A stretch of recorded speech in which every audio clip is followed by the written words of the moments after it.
This is the last sermon in the family series. Now keep in mind, I'm not saying this is the last sermon I'll ever preach on the family. I'm saying it's the last sermon I'll preach in the series. As I mentioned earlier, I am planning on 2 upcoming sermons, one on heaven and one on hell. Upcoming.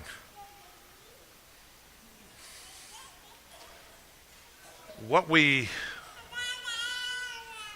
see in Job is we see a unique man who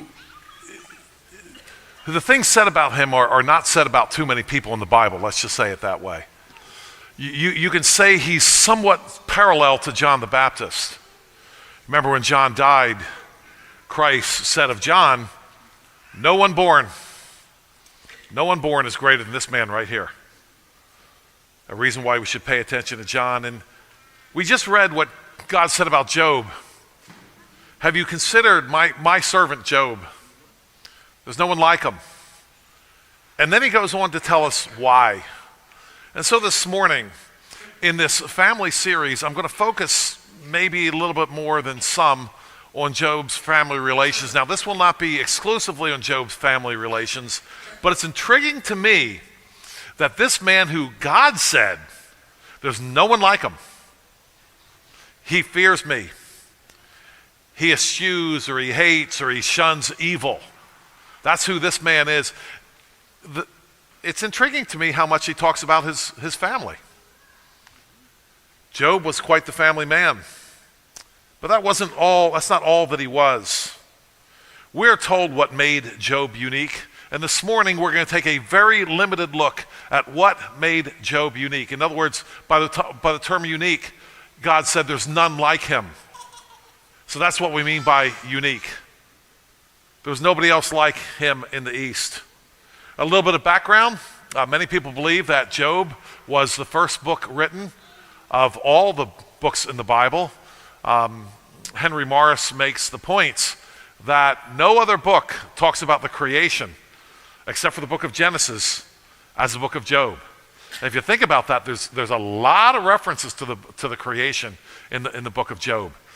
Some people believe that Moses actually wrote the book based on tradition that was handed down to him. In any case, we don't see references to the written law word of God. Now, that's important to us. That's really important because we get into all kinds of endless discussions. Did the law of God exist before it was codified on Mount Sinai? And the answer is, of course it did, and I think Job demonstrates this for sure. You read the book of Job, there's all kinds of references to what God requires. And this is not difficult. It shouldn't be. You mean nobody had a clue that it was wrong to kill your neighbor before Moses came down from the mountain with the 10 Commandments, like don't kill your neighbor? Oh, that's brand new news. Of course that was not new.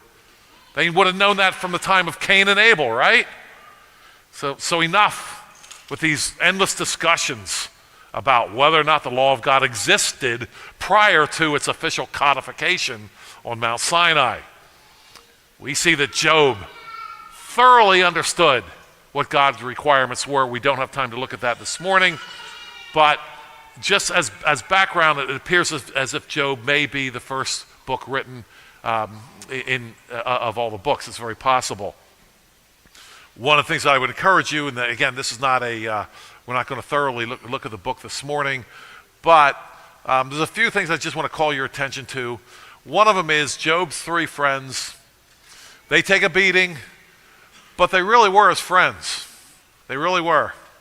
The Bible tells us that they came to sit with Job, and they wouldn't even talk for 7 whole days because they saw his grief was so great. These were his real friends.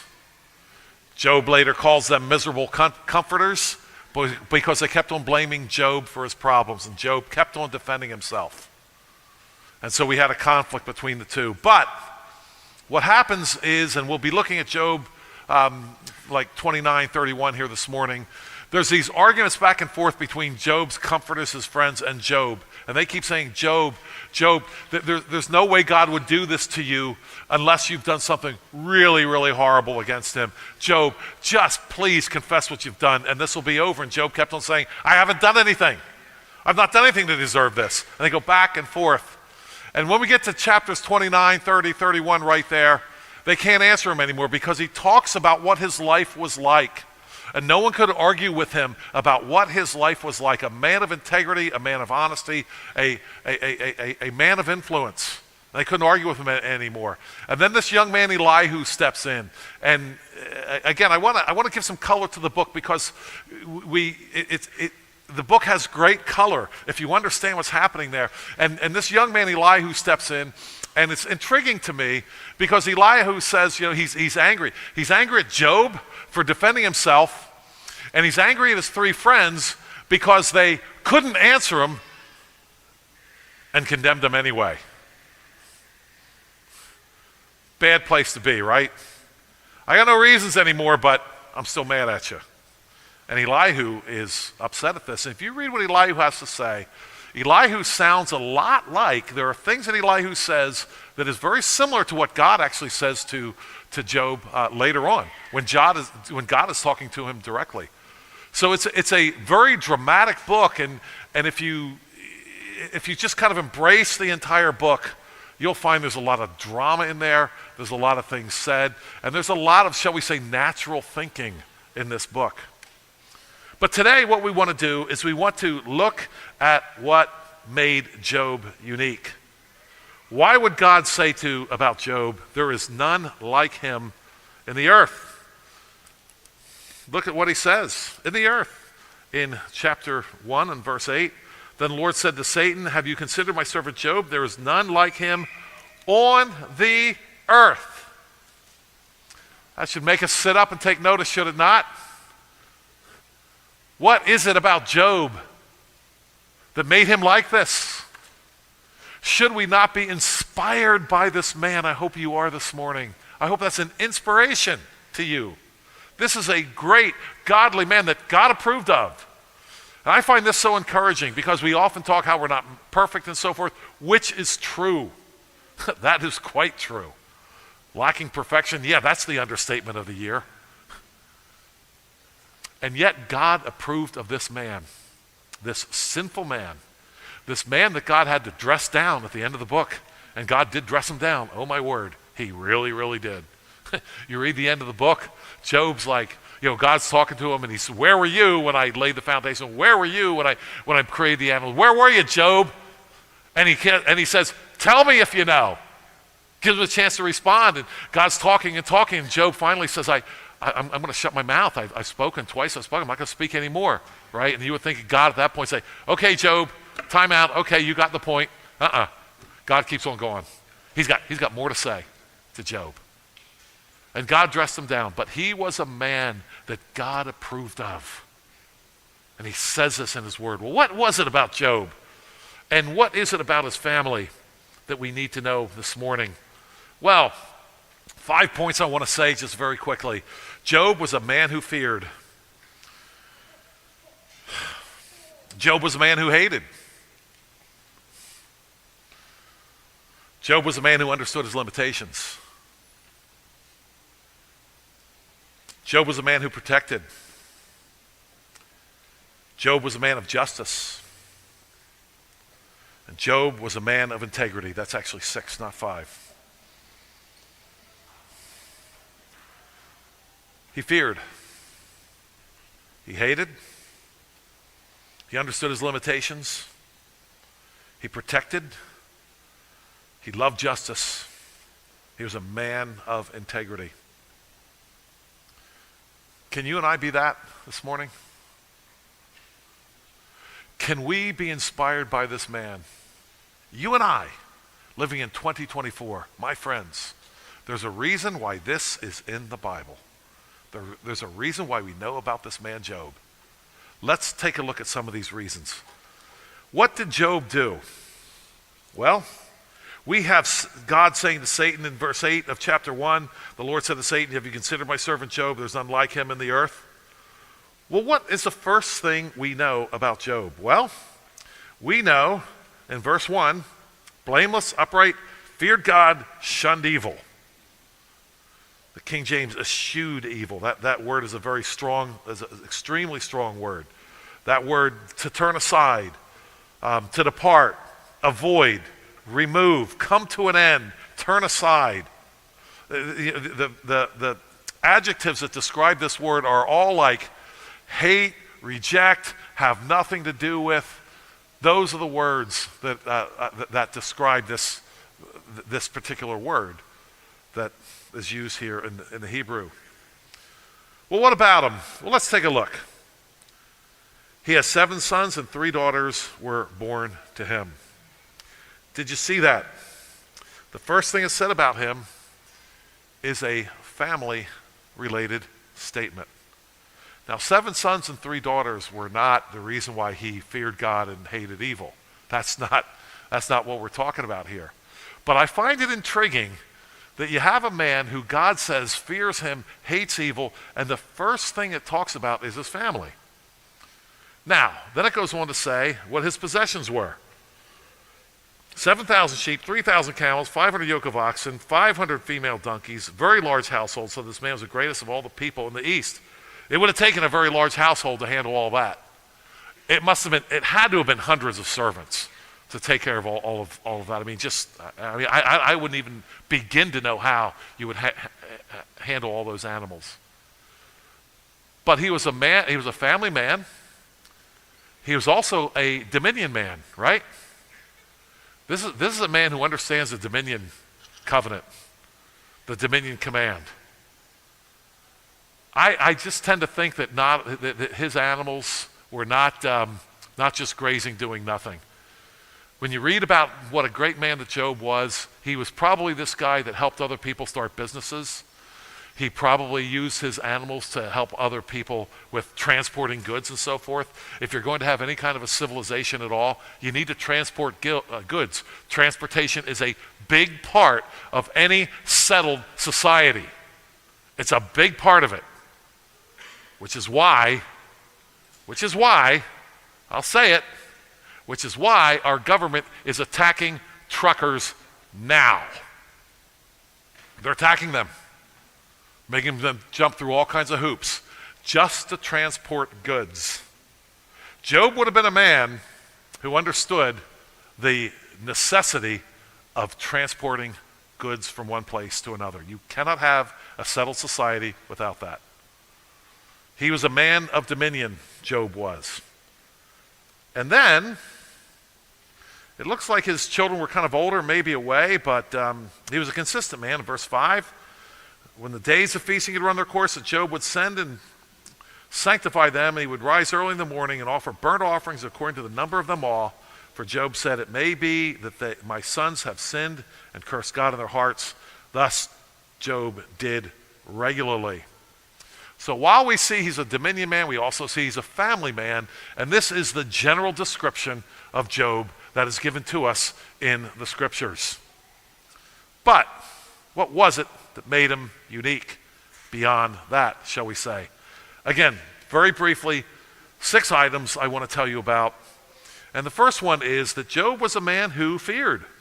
Verse 8, once again, the Lord said to Satan, have you considered my servant Job? There's none like him in the earth, a blameless and upright man, one who fears God and shuns evil. So the first verb, for all you English majors here and all you younger folks in homeschool who, do not like studying parts of a speech and so forth, but this kind of thing is important because I want you to see what's going on here. He says, have you considered my servant Job? There's none like him in all the earth, a blameless and upright man, one who fears God. So up until that point, God is describing him, right? It's adjectives. This is who he is. I'm telling you about him. But then we finally get to the verb. What does Job do? What makes him unique? What's he do? And the first thing we have is he fears. He fears. Once again, you've probably heard sermons on this before, but we know that the fear of the Lord is the beginning of wisdom. The fear of the Lord is the beginning of knowledge. Proverbs tells us the fear of the Lord is to hate evil, pride, and the evil way. The first thing we know about Job, he is a fearer of God. You and I, people that know us, would they describe us? Would they describe you? Would they describe me? Would that pop into their mind? That Joel saint is a man who fears God. I can imagine there's a lot of things that people would say about me before they get to that one. First thing that's said about Job, he fears God. Second thing, because he fears God, he's a man who hates. Verse 8, once again, a blameless man, an upright man, one who fears God and shuns or hates or eschews or wants nothing to do with evil. Nothing to do with it. Job isn't flirting with it. Job isn't two-faced. He's not duplicitous. It's obvious to everyone this man hates evil. Question for you this morning. Could you be a man who fears God and doesn't hate evil? Could you be that? You know, it's almost like repeating myself. When I was doing this, I thought, well, it's really all the same thing, but the Bible kind of breaks it down, so I did as well. Fears God, hates evil. You have one, you have the other. And if you and I are flirting with evil, if you and I are flirting around with evil, messing around with it, then we have a problem with fearing God at that moment. We absolutely do. They go together. They are quite connected. So Job was a man who feared God. He was also a man who hated evil. Thirdly, Job was a man who understood his limitations. I find this intriguing. Go to chapter 29. This is where Job finally quiets down his opponents, his friends. It's in this section where he talks about his life and his friends don't argue with him anymore. Elihu steps in and picks up the conversation. Job continued his discourse here and says in chapter 29, he says this, "Oh, that I were in the months past, as in the days when God watched over me, when his lamp shone upon my head, and when by his might I walked through darkness, or when by his light, I walked through darkness, just as I was in the days of my prime, when the friendly counsel of God was over my tent." Stop there just for a moment. Job was a man who understood his limitations. It would be easy for a man of his wealth and influence. And let's face it, the man, as we'll see, we won't even get a chance to get into it the whole way, but the guy had influence. He had serious influence. You read later on, it says that people, older people, when he stepped up to a meeting of people, everybody was quiet. Everybody quieted down when Job came around. He was a man of tremendous influence. I would even say, for men especially, men were like this. We're very concerned with our reputation. Many of us would rather lose our wealth than our reputation. Our reputation to us is something we hold very, very dear. Our wealth is there as well, right? I mean, we may not consider ourselves wealthy, but our house, we hold that dear. Kind of helps us keep out of the rain, keeps us warm in the winter. Our goods, our stuff, we have it because that's important to us. Job was a man, it almost looks like he was like limitless in both departments. It almost looks that way. It looks like he almost had unlimited good reputation and influence, and his goods were limited, but I don't know, if I got onto his farm and saw all those camels and oxen and donkeys, I'd say they're limitless. Of course, they were not, of course. Job had the two things that men especially work hard to obtain and to guard.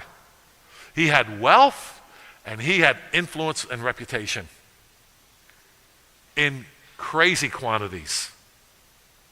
And the man knows his limitations.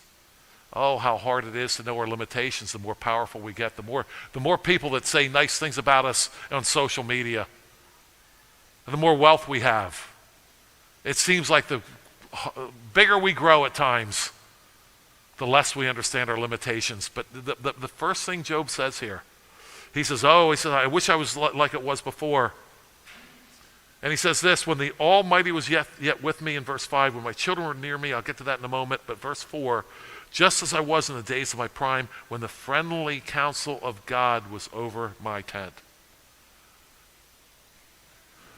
Job knew he was nothing without the counsel of God. All those sheep and oxen and camels and donkeys or whatever, all that influence, Job knows he's nothing without that friendly counsel of God. That word friendly counsel of God, that phrase is intriguing to me. We all need to get to the point where God's counsel is seen this way, seen as good, seen as friendly, seen as encouraging. When we live in a society where the counsel of God is seen as anything but that, problems, that's for sure. I love the way this is said. The friendly, the encouraging, the welcoming counsel of God. My friends, this morning, do you and I see God's counsel as welcoming? Or do we see it as limiting? Something standing in the way of a fulfilled life? Not Job. His counsel was called friendly. So we see then that when it comes to Job's, when it comes to what made Job unique, he was a man who feared, he was a man who hated, he was a man who understood his limitations. And number 4, he was a man who protected. Look at verse 5. When the Almighty was yet with me, when my children were around me. Job's children were with him. Now, when they were older, it looks like they went and they perhaps lived in houses, but apparently when they were young and still growing, they were with Job. My friends, can you think of a better person in the world for Job's children to be with than Job? I was thinking about this. I guess Job could have maybe did hire teachers for some certain things. I don't know. But you got a guy like Job, I'd be like, hey, Job, how much do I have to pay you for my kids to hang around you? I might be thinking that way, right? Or something like that. Job was the guy for the children to be around. My friends, your children are going to be around somebody. You know that, right? They're going to be with somebody. And of course, nowadays we have the idea that their peer group is somehow the best group they're supposed to be around. But the Bible tells us that a companion of fools will be destroyed. Tell you what, Job's children were not a companion of a fool. They were around Job. Now again, we're told these things for a reason here. And I do believe that it's very possible that Job could have easily hired other people for certain things to teach his children. That's very possible. But Job is taking responsibility. And it's very hard for me to imagine a better setting to be with their father when he's in the gates, when he's administering justice, perhaps when he's administering the affairs of his, hundreds and hundreds of servants and so forth, that they see what's going on. We're told that Job's children were around him for a reason. So Job was a man who protected. He's protecting his children from undue influences there. And next, Job was a man of justice. We referred to this earlier. A man of justice. Oh man, we need Job today. Listen to chapter 29, verses 7 through 14. Listen to this man. This is how we know that the law word of God existed prior to the codification. He says, when I went out to the gate by the city, when I took my seat in the open square, the young men saw me and hid, and the aged arose and stood. The princes refrained from talking and put their hand on their mouth. The voice of nobles was hushed, and their tongue stuck to the roof of their mouth. When the ear heard, then it blessed me, and when the eye saw, then it approved me. Stop there for just a second, verse 11. At verse 11. We just have a description of how great this man was. Why? Was he like some kind of a guru, like Siddhartha Gautama, the Buddha, standing up on a mountain somewhere with his hands out like this, raining, cool sayings for everybody, just sitting there like, oh, that guy's really smart. Was it his extra brains? Was it his perhaps his business acumen here? Why these people respected him so much? We are told exactly why. This is a big deal in the scriptures. I hope you remember this. We're told why. Because, verse 12 starts, because I delivered the poor who cried out, the fatherless and the one who had no helper. The blessing of a perishing man came upon me, and I caused the widow's heart to sing for joy. I put on righteousness that clothed me. My justice was like a robe and a turban.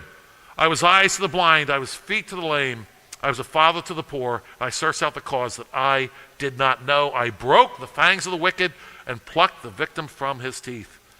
Do you know why he had such respect? He was a man of justice. He loved justice. And he hated wickedness. Do you remember that was said about Christ, right? He loved justice. It said that in the Old Testament. He loved justice. My friends, do you and I love justice? Are we getting used to injustice? We see it everywhere. We see the righteous trampled. We see people being thrown out of their homes. We see people paying for educations that they want nothing to do with at all. That's unjust. But we're used to the injustice. I pray God will cause us to hate injustice wherever it is. Now you're going to say, well, Joel, you're going to hate injustice. You're going to be walking around hating all the time. Well, perhaps if he would have hated injustice a few generations ago, we wouldn't have so much around us now. Job was a man who wasn't having it. He wasn't having it. And what's intriguing about the description here that applies to us, well, it all applies to us, but I'm intrigued because he has kind of a long description here. If you read it, I broke the fangs of the wicked, the blessing of a perishing man, I made the widow's heart sing for joy. It seemed like there was a lot of injustice going on. It seems like the things that were going on then are kind of going on now. And while you and I do not have the position that Job had there in the gates, and you and I don't have the authority, power, if you will, to do what Job did, can we at least be outraged and never at peace with the injustice going on? I think of business guys especially. They want to hire somebody. They want to give them a job. By the time they fill out all the forms and do all the crazy things they have to do, they don't hire someone. They can't hire the person and pay a minimum wage and all manner of business that they have to do. It's unjust, my friends. You're keeping two people from benefiting because you have all these happy little rules about the way things are supposed to be. You've abandoned the law word of God. You know nothing of justice, and there you are sitting in the seat of justice. Is that not outrageous, my friends? All those sitting in the seat of justice that know nothing about it at all. Job wasn't okay with this. He was a man of justice, and he was rooting it out wherever he could. Oh, you and I, do we understand justice? Job did. He was a unique man. And finally then, he was a man of integrity. Again, I'm skipping a lot. There's so much here about Job. He was such a great man, such an encouraging man, such an inspiring man. But turn over to chapter 31, please.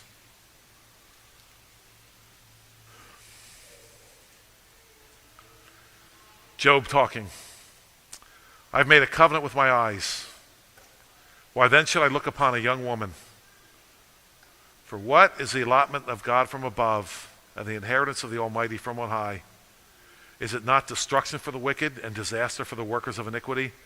Does he not see my ways and count all my steps? Do you see what Job's saying about lust? Do you see what he's saying? He's not just like putting it aside like, hey, and you've probably heard that, hey, everybody looks at women. Everybody looks at girls. No big deal. And even in some, hey, look but don't touch, and all kinds of nonsense. Do you see what Job is saying here? Do you see how Job is describing lust? He's not playing around. He's not playing, shabby little games. Everybody lusts, don't worry about it. That's not what he's talking about. I'm going to read this again, and I want you to consider what Job thinks about even himself lusting after a woman who's not his wife. I'm going to read it again. I've made a covenant with my eyes. Why then should I look upon a young woman? For what is the allotment of God from above and the inheritance of the Almighty from on high? Is it not destruction for the wicked and disaster for the workers of iniquity? You know what he's talking about there? He's talking about those who lust. That's what he's talking about. In verse 4, does he not see my ways and count all my steps? Doesn't he see me if I have these lustful thoughts towards someone who is not my wife? My friends, Job was a man of integrity. What a man. What a man. Oh, we make such excuses, do we not, for our lust? Do we not say that everybody does it? What do we say about that? Job has something to say about it. And I like what he says here. Job's wife was, Job's wife shows up in the narrative. But I want you to see what he says here in verse 2. For what is the allotment of God from above and the inheritance of the Almighty from on high? And while I can't really maybe say that no one would challenge the statement I'm about to make, but it seems like what he's saying is, when he says, what is the allotment from God? It seems like what he's saying is, God gave me a wife. He gave me this wonderful being called a wife. That came from God. I remember my dad saying to me one time, you think you got a wonderful wife? You do. But you think you deserved her? You think that? Bro, you don't deserve her. Kind of brought me up a little short. Kind of quieted me down a little bit there. I think that's what Job is saying right here. This allotment, this wife, that's from God. And what? And he's saying, what an offense against God, who gave you your wife to lust after another woman. What are you saying about God? Is what I believe Job is saying. God gave you this wife, and you're telling him, not good enough. Job's not messing around. As a pastor, we can't, pastors can't, no one can. There's a passage in Hosea, we were just talking about this. And Hosea's talking and he's saying, he's saying as God is speaking through him, my people ask counsel at their stocks, meaning their sticks, and their staffs declare to them, right? They're asking counsel from pieces of wood. And he goes on to say this, for the spirit of whoredom has caused them to err. In other words, they're all about lust. And since they're all about lust, they can't think straight anymore about anything. And so there they go around. They need wisdom. So let's ask a stick. That's how bad it is. What a complete mess. I think Job understands this. We can't mess around with lust. We can't mess around with lust and not have it not mess around with us. We think we're playing with lust. It's playing with us. Can't have it. Well, Job was unique, and we just touched on him a little bit. A lot of what the Bible has to say has to do with his family. He's a man worth studying, and his relations with his family are worth studying. He was a man who feared. He was a man who hated. He was a man who understood his limitations. He was a man that protected. He was a man of justice, and he was a man of integrity. In closing, I heard of I don't know the man myself, but he might have been like this. I was just talking with a young man who is a lawyer with Liberty Counsel. And this young man was telling us about a bill in the state of Maryland that was in committee. And this bill, this is what it would do. It would make any Christian organization or even church liable for breaking, I guess, employment statutes. Don't want to call them laws, statutes. If they discriminated against any employee who was not ministerial or administrative. And here's what that meant. An admin guy, you guys can still hire who you want. A minister guy, you guys can still hire who you want. How noble of the state of Maryland to allow them to that little break. Yeah, if it's administrative, you hire who you want. But if it's a janitor, if it's a bus driver, hey, that's not got nothing to do with administration. That's got nothing to do with ministry. Hey, you know what? You could have a flaming pervert come and apply, and if you won't hire it,